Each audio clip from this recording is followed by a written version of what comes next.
నీరుకొండలో ఎన్టీఆర్ విగ్రహం పెట్టడం అనేది వ్యక్తిగతంగా వాళ్ళ ఒకటి మోరల్గా తప్పు, లీగల్గా పెట్టుకుంటారా లేదా నాకు తెలీదు, మోరల్గా తప్పు.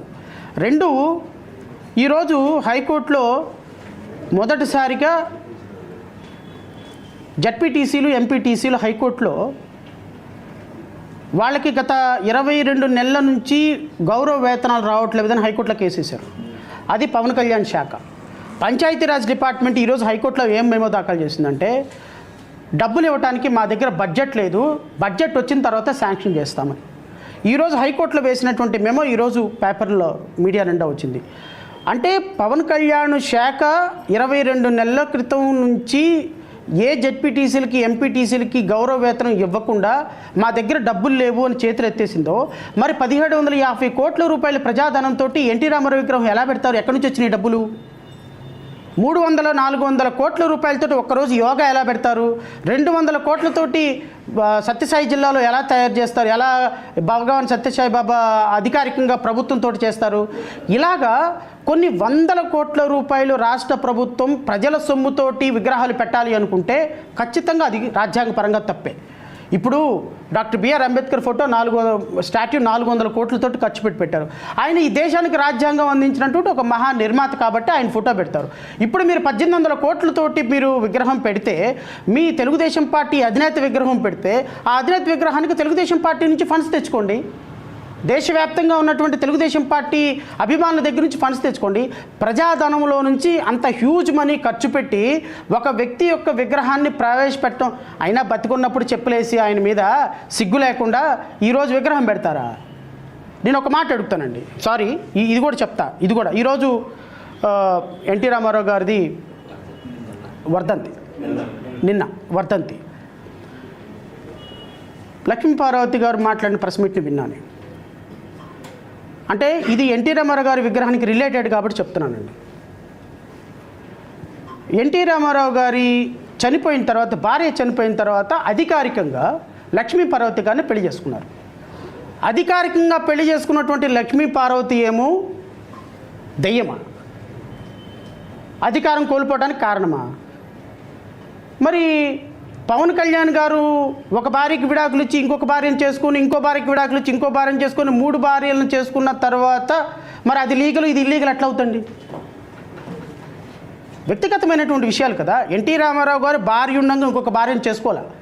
భార్య చనిపోయిన తర్వాత 30 సంవత్సరాల తర్వాత అధికారికంగా ఈవిడని మ్యారేజ్ చేసుకున్నారు. అది ఎట్లా రాంగ్ అంటున్నాను నేను. ఆవిడ భార్య కాక ఏమవుతారు?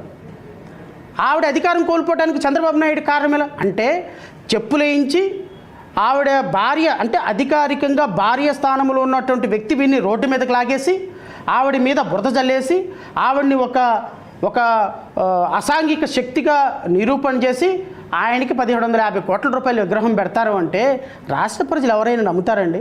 అయినా పెట్టడానికి విగ్రహం, నేను ఒక మాట చెప్పిన, చంద్రబాబు నాయుడికి ఎన్టీ రామారావు గారి విగ్రహం పెట్టడం కాదు కదా, విగ్రహాన్ని తాకే అర్హత కూడా లేదు. విగ్రహాన్ని తాకే అర్హత కూడా లేదు. వ్యక్తిగతంగా ఎన్టీ రామారావు గారికి మేము వ్యతిరేకం కాదు, కానీ చంద్రబాబు నాయుడు విగ్రహం పెట్టడం అంటే ఇది రాజకీయం. ప్రజాధనంతో విగ్రహం పెడతామంటే చట్టం ఒప్పుకోదు. ఈ 2 విషయాలు మేము ఖచ్చితంగా వ్యతిరేకిస్తాం. సో ఎట్టి పరిస్థితుల్లో విగ్రహాన్ని పెట్టే ప్రసక్తి లేదు. విగ్రహాన్ని పెట్టే విషయంలో ఖచ్చితంగా మేము వ్యతిరేకిస్తాం, అందులో డౌట్ లేదు. సార్ ఒక్కటి సార్, లీగల్గా ప్రజాధనంతో ఒక స్వతంత్ర సమరయోధుడి విగ్రహం పెట్టడం ఓకే. ఎందుకంటే సర్దార్ వల్లభాయ్ పటేలు, డాక్టర్ బిఆర్ అంబేద్కర్ వీళ్ళందరూ కూడా స్వతంత్ర సమరయోధులు. మహాత్మా గాంధీ వీళ్ళందరూ కూడా దేశానికి ఒక స్వతంత్రం తీసుకొచ్చిన దాంట్లో దేశ సమైక్యతకి కలిపిన వాళ్ళు. ఎన్టీ రామారావు గారు, వంగవీటి రంగా గారు, లేకపోతే రాజశేఖర రెడ్డి గారు, ఇలాంటి వ్యక్తులు అందరూ కూడా ఒక పార్టీకి సంబంధించినటువంటి వ్యక్తులు. వీళ్ళ విగ్రహాలు మీరు పెట్టాలి అనుకుంటే సొంత డబ్బులతో ఖర్చు పెట్టుకోండి, ఎంత అయినా పెట్టుకోండి. కానీ ప్రజాధనంతో మీరు ఖర్చు పెట్టడం అనేది చట్ట ప్రకారం కరెక్ట్ కాదు. సో వాళ్ళు ఈ జాతికి చేసినటువంటి సేవ ఏంటో చూసుకొని తద్వారా అలాగని ఎన్టీ రామారావు గారిని తక్కువ చేయటం అని కాదు అర్థం. ఇక్కడ అర్థం ఏంటి అంటే ప్రజాధనంతో ఖర్చు పెట్టి చేయటం అనేది కరెక్ట్ కాదు. సో ఖచ్చితంగా మేము న్యాయస్థానాలకు వెళ్తాం. న్యాయస్థానాలకు వెళ్ళి దీన్ని ఏ విధంగా మేము చట్ట ప్రకారం చేయాలో అంతవరకు చట్ట ప్రకారం మేమైతే ఖచ్చితంగా హైకోర్టుకి వెళ్ళటం అయితే జరుగుతుంది. హైకోర్టు ఏమైనా డిస్మిస్ చేసినా సుప్రీంకోర్టుకి వెళ్తాం. దీని మీద సుదీర్ఘ న్యాయ పోరాటం అయితే చేస్తాం. తప్పు అని మరి మంత్రి సుభాష్ చేసింది ఏంటి సార్? అది మంత్రి సుభాష్ గారు వేసిన రికార్డింగ్ డ్యాన్స్ని ఏమంటారు? మరి ఆయన మీద ఏం యాక్షన్ తీసుకోరా? పవన్ కళ్యాణ్ గారు రోడ్డు మీద వేసినటువంటి డ్యాన్స్ ఏంటి? ఆయన మీద ఏం యాక్షన్ తీసుకోరా? సంబరాల రాంబాబు అని ఆయన మాట్లాడారే. నేను అనేది ఏంటి అంటే మనం చెప్పేదేమో శ్రీరంగ నీతులు, చేసేదేమో ఇట్లాంటి యదవ పనులు. సో మనం చెప్పేదానికి ఆడపిల్లల ప్రాణరక్షణకి మానరక్షణకి అని ఈరోజు ఆడపిల్లల్ని ఆట వస్తువుగా తయారు చేసి కోనసీమ జిల్లాలో ఆడవాళ్ళ రికార్డింగ్ డ్యాన్సులతోటి కోట్ల రూపాయలు ప్రజాధనం కొల్లగొట్టి ఈరోజు కోడి పందాలు జూదశాలగా గోదావరి జిల్లాలను మార్చేసి ఈరోజు చాలా గొప్పగా మా ప్రభుత్వం చాలా గొప్ప ప్రభుత్వం, మేము మద్యాన్ని కల్తీ మద్యాన్ని ఏదేది క్వాలిటీ మద్యం ఇస్తే ఎందుకు సార్ తాగి చచ్చిపోయినారు ఈరోజు 4 పిల్లలు? ఎందుకు చచ్చిపోయారు? సో రాష్ట్ర ప్రభుత్వం గౌరవ ఉప ముఖ్యమంత్రి గారు ముఖ్యమంత్రి గారు మీకు 164 సీట్లు ఇస్తే రాష్ట్రాన్ని ఏ స్థాయికి తీసుకొచ్చారు అంటే మందులో అగ్రగామిగా నిలబెట్టినారు. రికార్డింగ్ డాన్సుల్లో చాలా గొప్ప క్వాలిటీని చూపించారు. కోడి పందాల్లో ఎవర్ గ్రీన్. భారతదేశంలో ఇక ఈ స్థాయిలో కోడి పందాలు ఎక్కడ జరగవు. ఆఖరికి పోలీసుల చేత కూడా రికార్డింగ్ డాన్సులు వేయించినటువంటి ఘనత మీ ప్రభుత్వాలది. మంత్రులేంటి, ఉప ముఖ్యమంత్రులేంటి, పోలీసులేంటి, ఎమ్మెల్యేలేంటి, స్పీకర్లేంటి, డిప్యూటీ స్పీకర్లు కూడా కళ్ళజోళ్ళు పెట్టుకొని ప్రమోషన్లకు వెళ్ళి భీమవరం సాంగ్కి ప్రమోషన్లు ఇచ్చినటువంటి గొప్ప మినిస్ట్రీ, గొప్ప చరిత్ర మీకే దక్కింది. గత ప్రభుత్వంలో ఈ ఒక్క మాట చెప్పి ముగిస్తా. గత ప్రభుత్వంలో భువనేశ్వరి గారిని అసెంబ్లీలో ఒక మాట మాట్లాడారని బట్టలన్నీ ఎరగదీసేసుకొని చించేసుకొని మాట్లాడిన వ్యక్తులు నేను కూడా ఒకడిని. ఒక ఆడవాళ్ళని ఎందుకు అట్లా మాట్లాడతారు? అసెంబ్లీలో ఏం మాట్లాడాలో తెలియదా అని. అసెంబ్లీ స్టార్ట్ అవగానే ఈ దుర్మార్గులందరూ కలిసి సుందరపు పిచ్చ విజయ్ కుమార్ అనే జనసేన ఎమ్మెల్యే ఒకడు, ఈ సుభాష్ ఒకడు, ఇలాంటి వాళ్ళందరూ ఈ చిల్లర ఎమ్మెల్యేలు చిల్లరగాళ్ళందరూ కలిసి ఒక స్కిట్లు పే చేశారు అసెంబ్లీలో. స్కిట్లో పగలబడి విరగబడి నవ్వటంలో ముఖ్యమంత్రి గారు ఉప ముఖ్యమంత్రి ఒకళ్ళు పోటీ పెట్టుకుని నవ్వారు.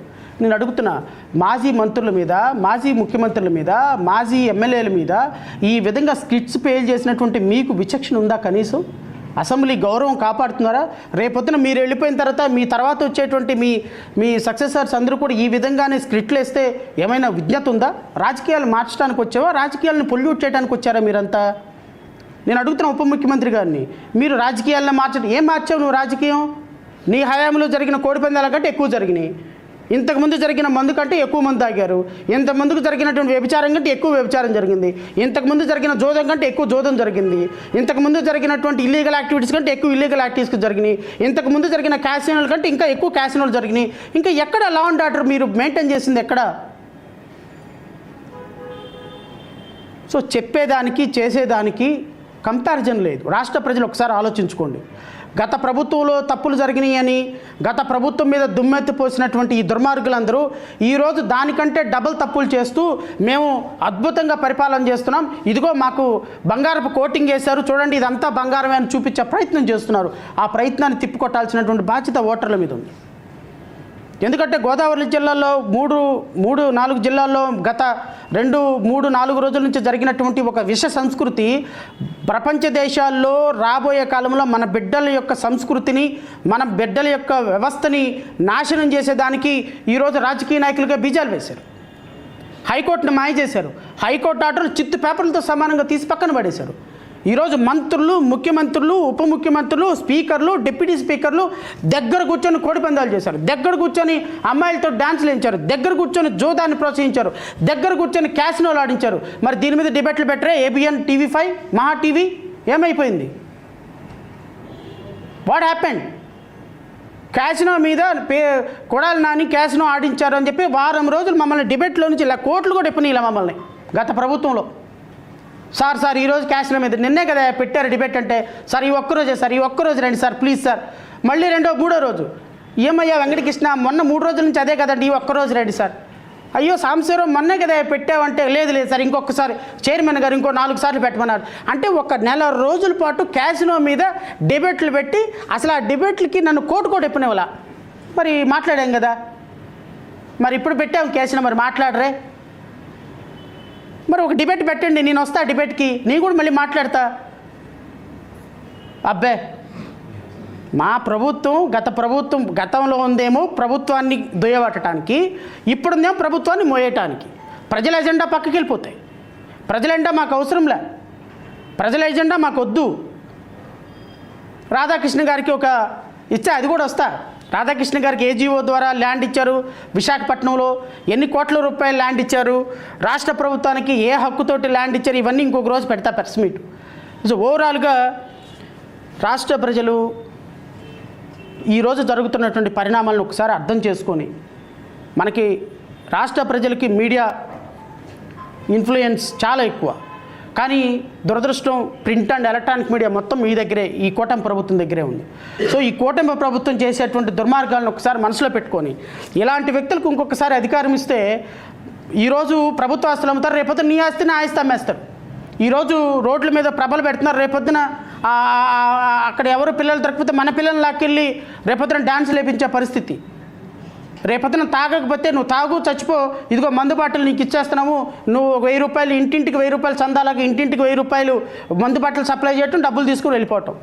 ఇలా తయారయ్యేటువంటి వ్యవస్థను మనం తెచ్చుకోవాలి అంటే మళ్ళీ ఈ కూటమి ప్రభుత్వానికి ఓటేయాలి. లేదు వ్యవస్థ నిష్పక్షపాతంగా నిజాయితీగా చట్టబద్ధంగా నడవాలి, మన ప్రాణాలకి మానాలకి ఆస్తులకి అంతస్తులకి మన బరువుకి ప్రతిష్టకి భరోసా కావాలి అంటే నిజాయితీగా నిష్పక్షపాతంగా ప్రజాస్వామ్యబద్ధంగా ఓటేయమని నేను రాష్ట్ర ప్రజలను మరొకసారి కోరుకుంటూ, నాకు ఈ అవకాశం ఇచ్చినటువంటి మీడియా సోదరులకి హృదయపూర్వకంగా నమస్కారాలు తెలియజేసుకుంటూ జై హింద్.